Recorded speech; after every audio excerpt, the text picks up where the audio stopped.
Hey guys, I'm Tiffany. I'm your host at the Wise Skies channel, and we have special guest Tawney Lewis with us today. Hi, Tawney.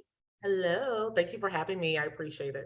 I mean, it's like about time. I know, like, really? What? Oh, like, I met you in April. Come on. I know. So I already have goosebumps. So I know today's going to be a great session filled with spirit. And guys, if you haven't seen Tawney's work, she is a paranormal investigator and psychic medium. Tawney and I met in Lilydale back in April of 2022. And so we're now recording this in September of 2022.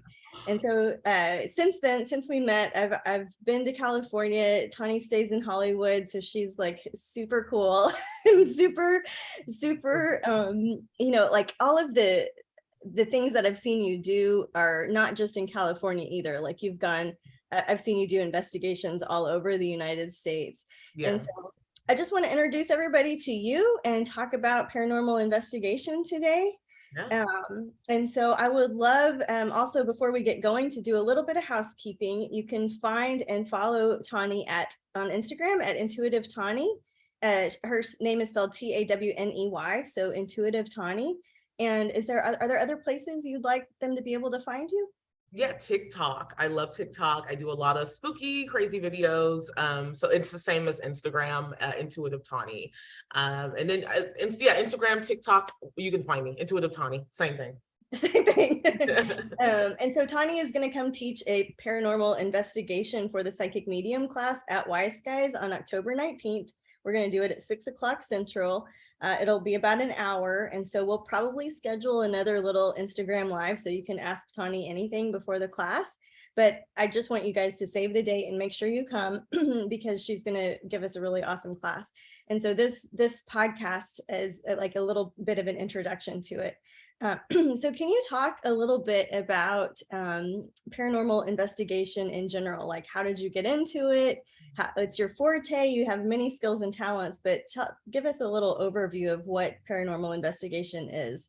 Yeah. So first off, thank you for having me. I really appreciate it. When it comes to paranormal, what's kind of funny about it is ghost hunting, spirits. That was my biggest fear in life. Like absolutely terrified, couldn't sleep if I read a ghost story or saw like a creepy show. But I realized that not just when it comes to that genre, if anything that people are scared of or fearful of, it's almost like they shun it. And I feel like the best way to get past that is to learn about it, just to find out, okay, you know what? I'm scared, but what is this? Let me just learn about it. And so that's what I did, full steam. I really took the time to just like push myself to do ghost walks and things and read books and watch those ghost hunting shows. And then I started to understand it. And so now, as you see, I do this like all the time. But getting into it, I've been doing this for a little over 12 years now. Mm-hmm. I used to do a lot of ghost walks here in Los Angeles with a particular team. And I did so many that the founder like emailed me. He's like, you've been on a million ghost walk. Why are you not a part of my team? And I was like, oh, I could do that. That's really, he's like, yeah, join my team, like be an investigator. We'll train you. I was like, okay, cool. So did that, joined the team, learned everything in terms of the tools, what I was, areas to investigate, what we were looking for. And I did all of this before I even knew that I had intuitive gifts. And so that's why I always say investigator first, and then the psychic medium that came in years later. But yeah, I joined that team and I had the pleasure of not just investigating places here in Southern California, but like you said, all across the United States. I always made it a point to, whether I was by myself or for work or with a team, to go and just see what's out there. But I love to tell the stories of those that once walked the earth. I have a different approach to paranormal investigating, where you watch ghost adventurers or ghost hunters, or it's not about I'm not trying to, what do you call it, like embarrass them or there's a demon here. Like I never do that ever. More about like remember communicating with them and trying to figure out, okay, who were you? What was the life you lived? What year were you here? What do you want us to know about you? That, because I love history and I love just hearing their stories. So all of that just mixed in is what got me into the paranormal investigation. Well, I love all of that, especially that you were scared and that's what got you into it. I think that's going to resonate with so many people, you know, that because it is kind of scary and spooky. And you like, it's like, what are you dabbling in? And people get all, but you faced that head on and started just learning about it and kind of demystified your fears around it. And the other thing I really love about what you said is like, I want to know you. I want to share your history. I want to understand. And for my work, in the evolution of the soul as a psychic medium, it is so healing on the other side for the other side for spirit people to get to convey their messages. And that has been more bone chilling for me lately in a good way. And like, I've always said like, oh, my work is healing both sides, the physical and the spirit people. But it's like even more important is it now. I was texting with you before because I just reread The Survival of the Soul by our teacher, Lisa Williams. Excellent book. Yes. And I highly recommend that for anybody that is curious about the afterlife, about the healing process that goes on in the afterlife, and why paranormal investigation or psychic mediumship is just such beautiful and fulfilling work. Yeah. So I love that you said that. And I want you to also just talk about your psychic medium side before we get going with some of the stories. Yeah, so that one's funny. I always knew I was intuitive. That was kind of like where I was going with it. However, it didn't connect the dots that when I was a little girl, the ages of 10 and I always get a mix of 10, 12, 10 or 11, I saw spirit with my like physical eyes. I saw them in my house and I was like, yeah, that's not real, you know, and I just kind of blew it off and then prayed about it because I was like, this is weird. I don't like it. Because I also could see auras with the same physical eye. I could see colors around people. Like I would look at you and be like, oh my God, you're purple today. Oh my God, you're green. Weird. And then I realized that it's different. I wanted to go away. I don't like it. And it did. It went away for about 20 years. And I lived that normal life. I still did investigating, but I lived a normal life, knew I was kind of intuitive. And I went to New Orleans a few years ago and I did an investigation. And the investigator told all of us, he's like, this room is rumored to be haunted by a nun who's 80, 90 years old. And she did this, well, whatever. And I was sitting there like, that's not accurate. Like just intuitively, I was like, no, there's a woman in here. It's like 26, brown hair. She used to work in this building. She's a nurse. Like I was just getting all this info. And then later another investigator came in and he says, hey, you guys, we were in this room earlier. We got info from our EVP in our spirit box. And they said that they were a nurse that worked here and she was 25. I was a year off. She worked here and I was sitting there like, how did I know that? To myself, like that's weird. And that's kind of when the light went off, like, okay, maybe there's something more to this. And so started taking classes for intuition, tried to steer away from the mediumship. I was like, yeah, no, that's over there. And teacher number one said, I think you're a medium. I was like, no, I'm not. That's cute. You think that, but I'm not. Then I saw another teacher and same thing. She's like, I think you're picking up that information mediumistically. And I was like, oh my gosh. So I talked to a friend of mine. I was like, people keep telling me that I'm a medium or I'm getting information that way. And he's like, you know what?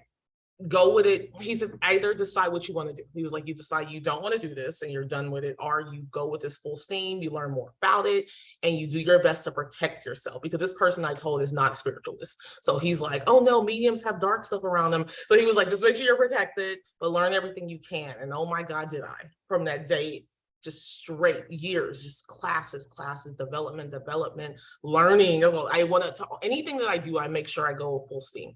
Learn everything I could, worked with some amazing teachers. And then I took it all the way by working with Lisa Williams and graduating as a certified master teacher, because again, I wanted to make sure I knew exactly what I was talking about and what was going on. So that's basically my journey. It's the paranormal investigating started first, and then the spiritual aspect came a little later, but it's super cool because I'm able to intertwine that during the investigations.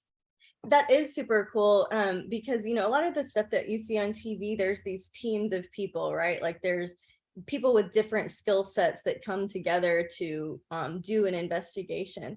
And I think, you know, some of the questions that I've been getting on the side about your topic here, it's like, why do we want to do the paranormal investigation? Is it is it for the purpose of, like, I'll just stop there. Like, why do we do it?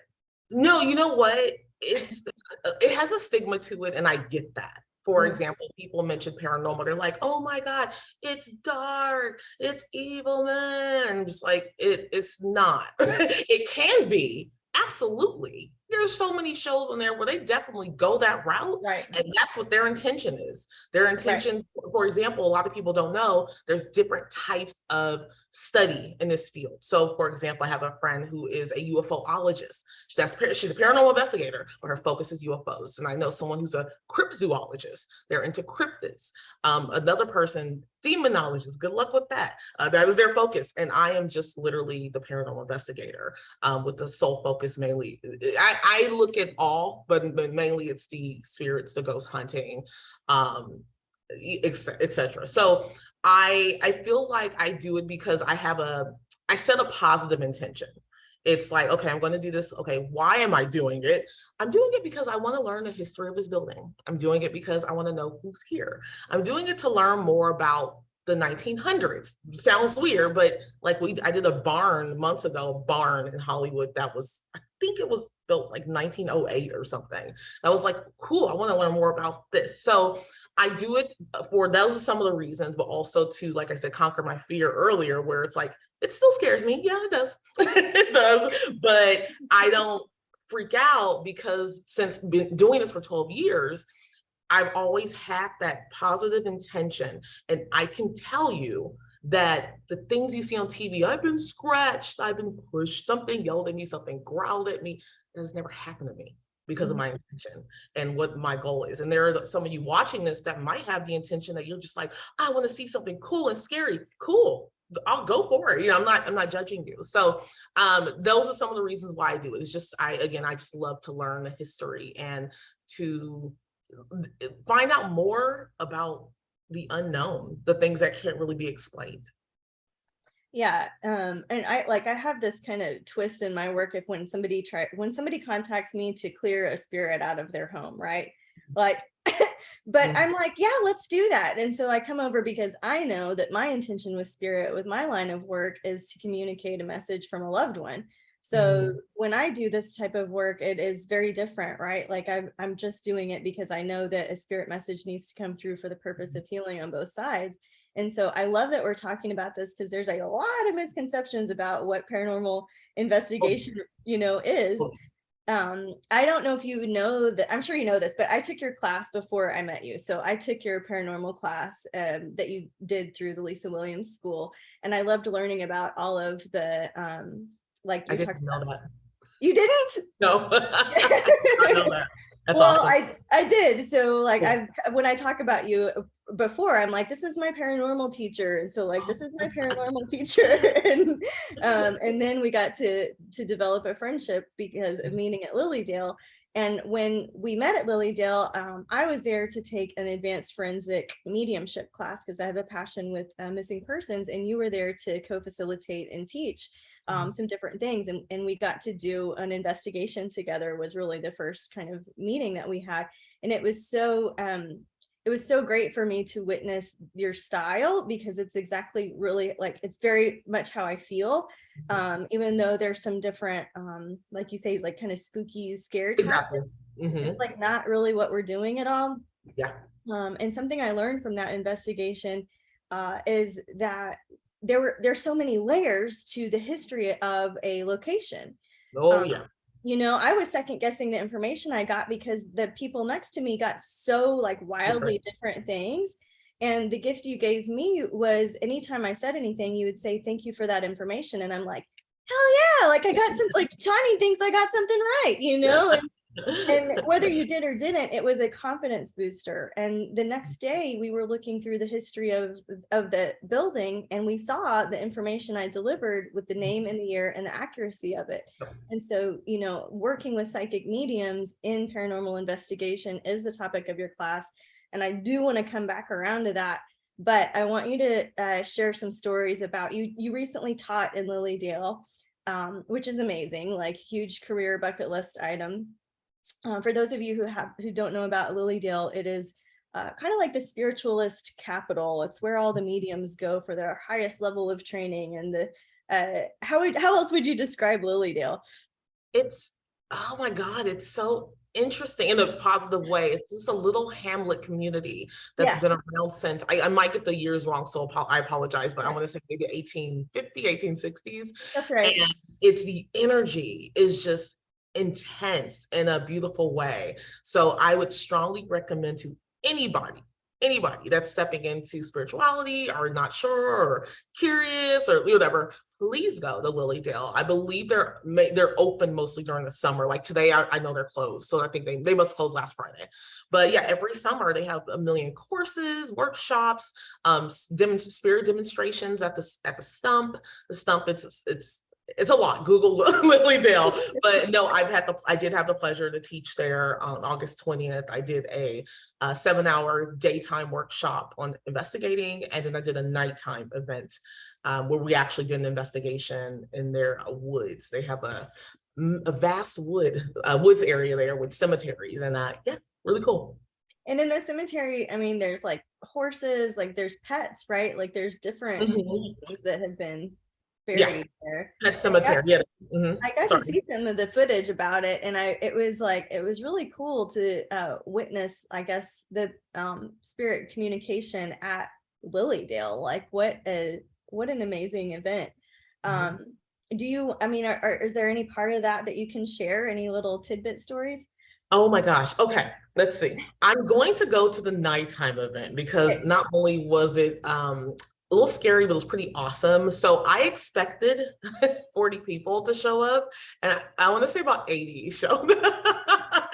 And it was cool because everyone was like, "Oh, we're going to the nighttime paranormal investigation event," and I was like, "Oh, okay, cool." Like it was just out of left field. I had no idea that there were that many people that were interested and that excited to come. So yeah, I say we because clearly I couldn't handle 80 people alone.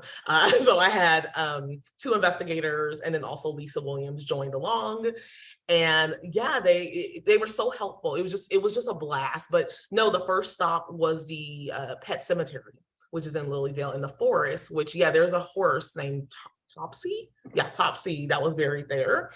And just a ton, it's a beautiful space, a beautiful energy. And the crowd, they got to do their own, like we had them break off in groups and do their own little investigation. And it was cool to see kind of what they were getting with their tools.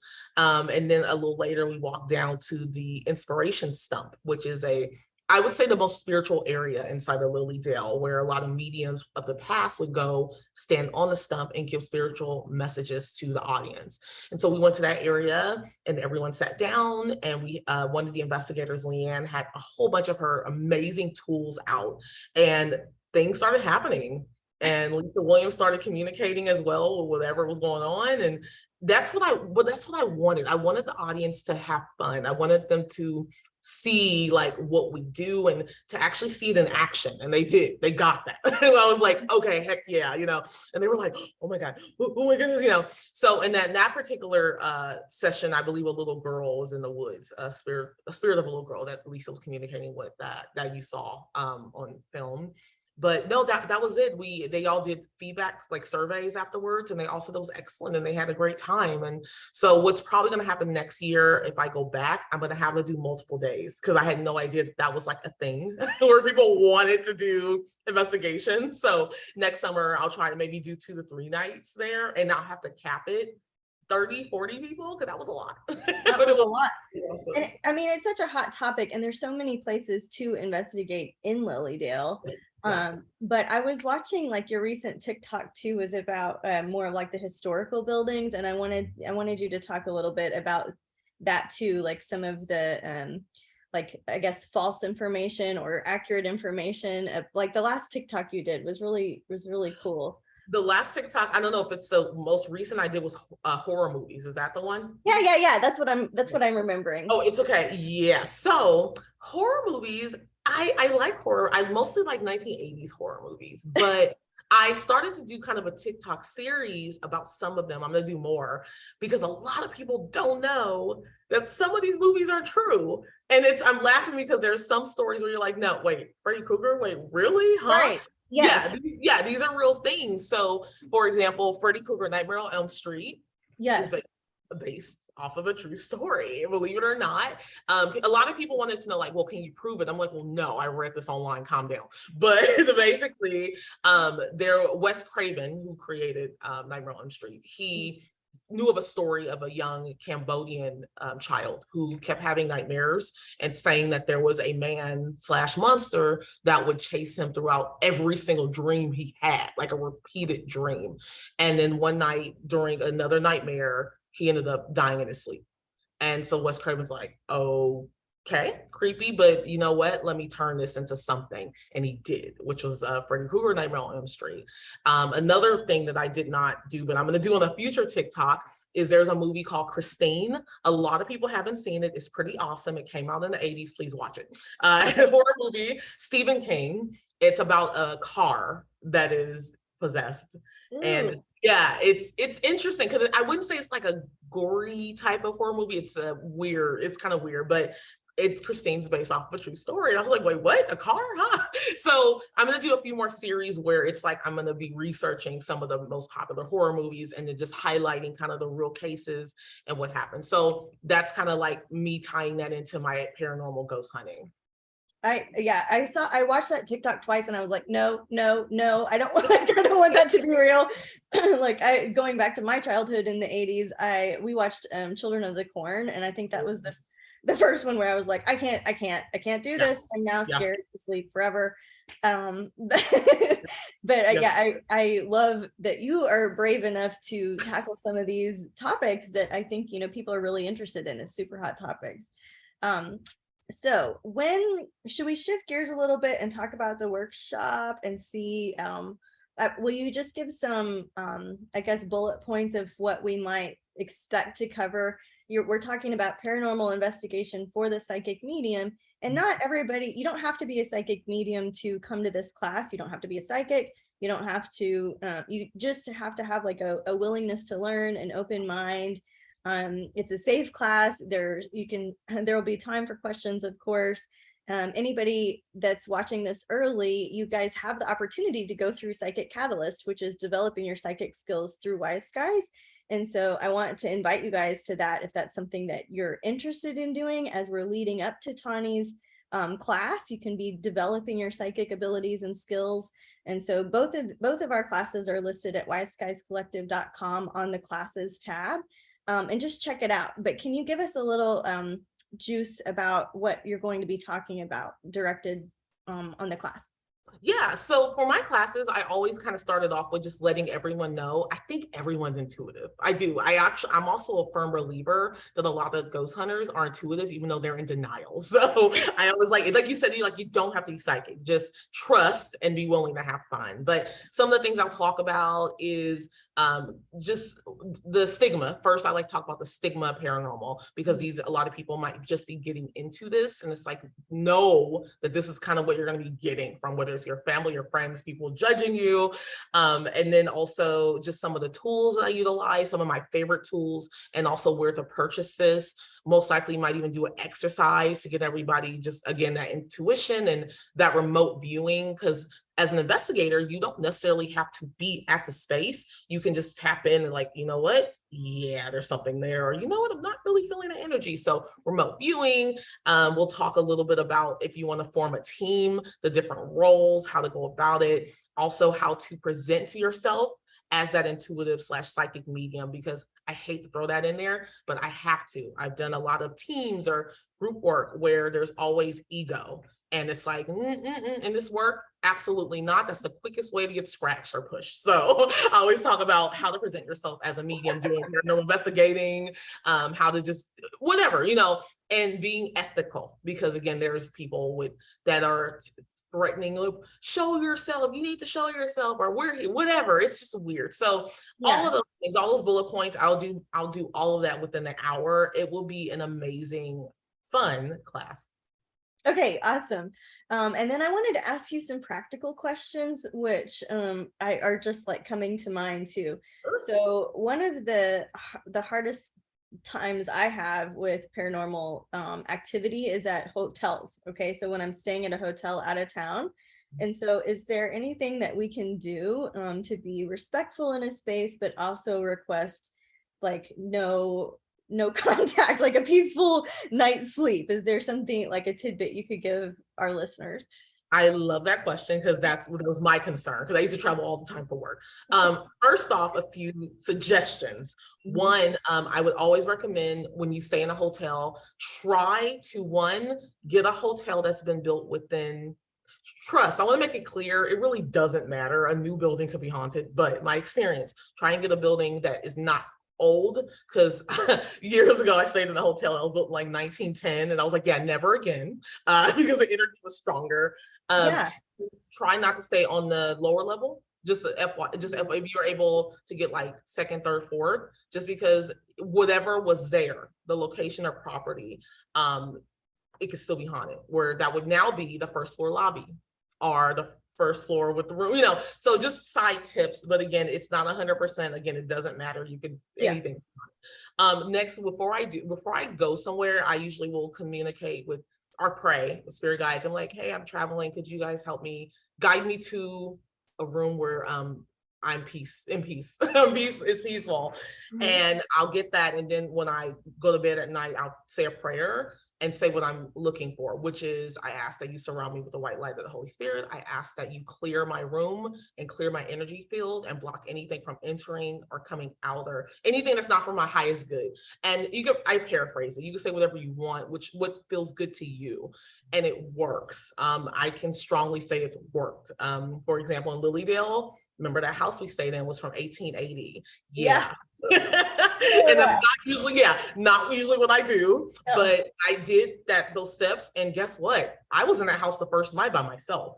And that's not something I would have never done 10 years ago, but now I have that control and that focus, and I really have the confidence of understanding what I need and what I want, and that intention.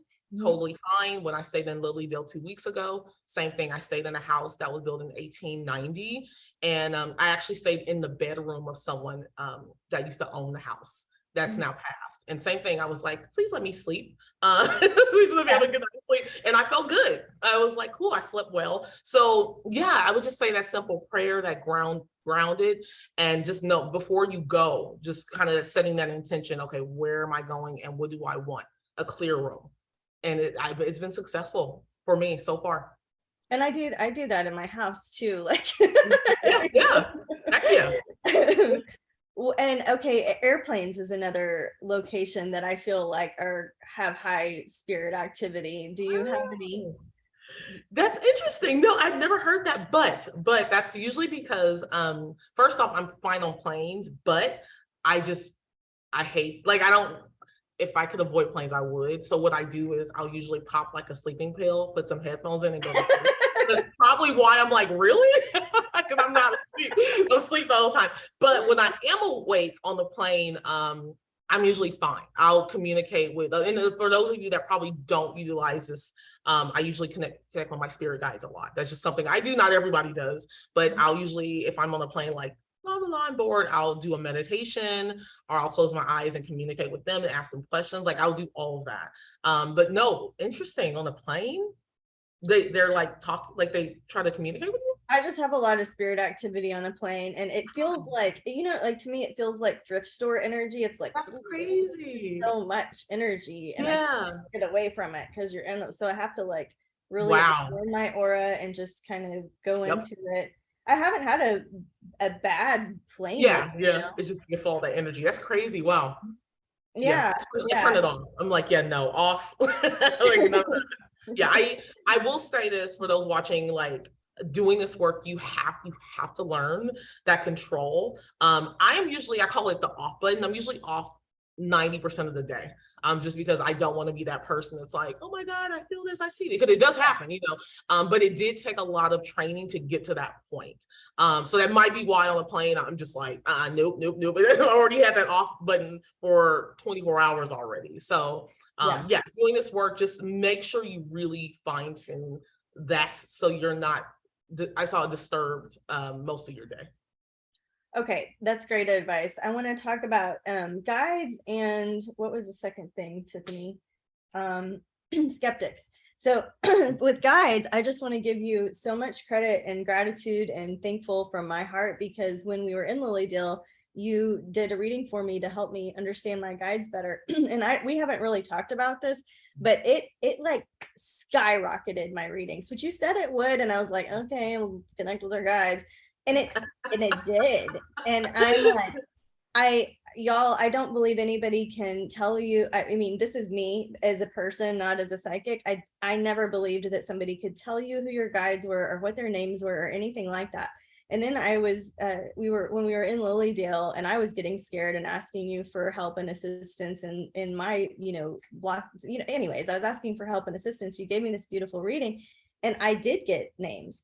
And now I see them in the weirdest places when I'm having the toughest days. And I like, y'all, what has happened with the development of meditating with my guides is that I will never feel alone. And I feel much more clear, efficient, accurate in my readings. And so working with guides in terms of your paranormal work or your psychic development is so much more critical and I guess helpful than I ever really realized. So I just want to say thank you for that. And that's real. So you guys work with that. And second of all, skeptics, I want to address this briefly too. It's like, I think that skeptics are great because it means you're curious and that you're seeking something. There are people that like are non-believers and this is just not for them, and that's okay. Like, it doesn't matter. But if you're a skeptic, to me, that means there's a tiny percent of you that is curious enough to have an open mind to learn something new. And so I'm just curious, like, what your perspective is on people that are skeptical. And I also have like a bit of an attitude, like, then why did you come? You know what I mean? But what is your take on people that are skeptical about paranormal work? The same thing you said, where I'm like, cool, I welcome it, awesome. My goal is I hope you have an open mind. There we go. I'm like, do you have an open mind? Because guess what? Some of my family members, they don't believe in any of this. It's kind of funny, but I'm like, okay, cool. Why don't you believe it? Because it's not real. I'm like, okay, cool. Why do you think it's not real? Because it's not. But I'm like, that's fine. But I'm like, if you're open to it, let me explain it to you or show you, or you can even come with me so I can, because I don't want to say I'm like, I have to show them the truth. And it's like, no, it's not needed. Like, it's just, people have their own beliefs. I'm a big believer in having that open mind. People that disagree with me, cool. They disagree with me, cool. I'm just very whatever like that. I don't feel like I have a need to prove anything to anybody. But no, the way I handle skeptics, one of my closest friends is a skeptic, but it's kind of cool because I like showing him how wrong he is. So it's like, well, let me show you this. He's just like, huh. Whereas I didn't force it on him. He just happened to see it with his own eyes. He's like, interesting. So did a mediumship reading for him years ago, and he definitely does not believe in that. But I got a name, and he was like, wait, what? Huh? What? How did you know that was going?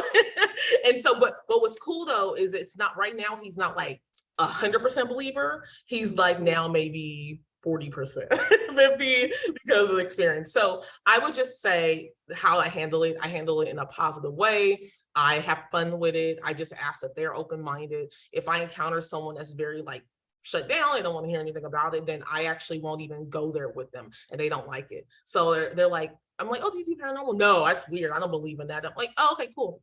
Why'd you ask me? I'm like, oh no, it's cool. So anyway, where are you going today? Like, I won't even discuss it. And it annoys them. Like, you're the one that shut it down so harsh, so I don't want to talk about it. And this goes for not just paranormal, but for psychic mediumship, spirituality, and so forth. I will respect them. And if they're hard about it, I will not go there. I will not talk about it. So it just depends on their personality. Gotcha. Yeah. I love that. I can relate to that. And we were, my friend and I were staying at an older hotel, historic hotel earlier this summer. And we went to the spa, and I like to like get the pulse on things. There is like a house in that town that is featured on a lot of the paranormal shows. And I was having a medical procedure, so I wasn't really going, like, I wasn't going to go investigating at that moment, but I wanted to get a pulse on the town.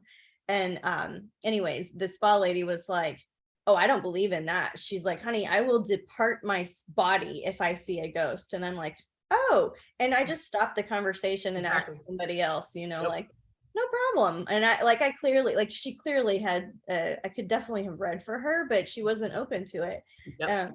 One thing that our teacher Lisa says is, do you want to know everything? And I think that some people don't, and that's okay, you know, and you can have your own healthy boundaries with this stuff. For those that are interested in paranormal investigation or working with some of your intuitive side, this is going to be such a fabulous workshop. So I really appreciate this conversation. Or do you have anything that you want to add? Are there questions that you get asked frequently that you'd like to bring up, or did I miss any like super cool little nuggets? No, I'd say I was thinking, I would say the most I've gotten was like, oh, what if something scary is present? Or, oh, Mhm. what if it's like a dark, again, it's the key word here is intention. I'm a big Mhm. intentions person. And the 12 plus years I've been doing this, my intention was always love and light, positivity, learning history, learning about the person. I always joke and say, oh, I'm nosy. So I'm nosy about what's going on in that space. But and what I don't want is dark. Am I going to encounter it eventually? Yeah, it is. It is what it is because I'm in this work, but it doesn't have to be that way. And so just know that whatever your intention is, whatever your goal is, and what you want to do if doing this field, that's what you're going to encounter. So I would not worry about that weird or darkness. Okay, that's a great thing to take, I guess, bring up. And if people want to work with you, how do you engage with people? What's the process like? Oh, I'm pretty accessible. TikTok, like I said, Intuitive Tawny. Instagram, you could direct message me. Instagram, I'm at Intuitive Tawny. My website, intuitivetawny.com. I'm also on Facebook as well, but feel free to message me, email me, TawneyLewis31@gmail.com. Yeah, I'm pretty accessible. So So, contact me if you have so questions. if people want to do like bring you to do a paranormal investigation, are you open to that? Like travel? Absolutely. I actually had somebody ask me last week, which I was like, yeah, it sounds amazing. And that Right. one's East Coast. So I would love to come out and do anything that involves paranormal or spirituality. And do you have like, have you done, we're talking about buildings and history, but have you also done like just locations like countryside, like mountains or rivers or things like this? Is that? Just thinking, I had a skim. Sorry, I apologize. I was trying to think of what I have done. Yeah. No, it's usually so far it's been locations. I have not yet done anything. I would say the closest was Lilydale. We were actually in the forest. That was straight up woods. Yeah, So right. that would be the closest I've done to that. Well, what made me think of that was like, I can't remember the name. It's like, it's a really like a buzzworthy name. It's like haunted Bigfoot or evil Bigfoot, or it's like Alaska evil Bigfoot. It's like all these, it's like three words that don't really go together, but you have to like watch it, you know? Wow. And that was an interesting one because it's a town that has been haunted, so that the whole town is evacuated twice. Mhm. And so people of the lineage from the ancestors that lived there went back to do their own investigation and things like this, and they had demonologists, they had other investigators come, they had psychic mediums there, and they all had this like vibe. So I won't be the spoiler alert if you want to know about crazy Bigfoot Alaska show, but that's what made me think of it. It's like they went to a location where there weren't buildings, where there weren't people, and did a lot of investigation with Awesome. different layers. Yeah. Oh yeah, would love to, especially, tapping into the energy of the land, the people of the land who were there, what their story is, what they Mhm. want to share. Like that's so intriguing to me.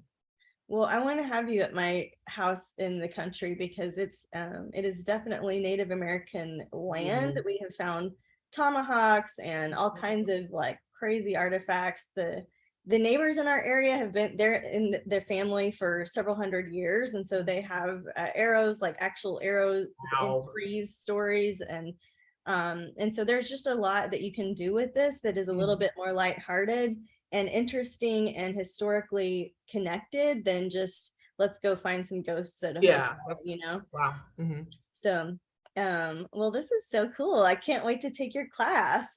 Thank you so much for being here, for sharing your gifts, your strengths, your talents, your wisdom.